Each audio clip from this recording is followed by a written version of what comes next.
Alright, currently here at the Studio Ghibli Museum in Mitaka in Tokyo, and it is phenomenal. It's been the most creative, inspiring place I've been in a long time.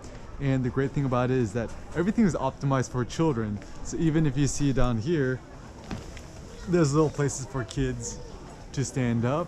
And also if you look all around you, just take a look up and look around. Everything is just so fun and creative and decorated.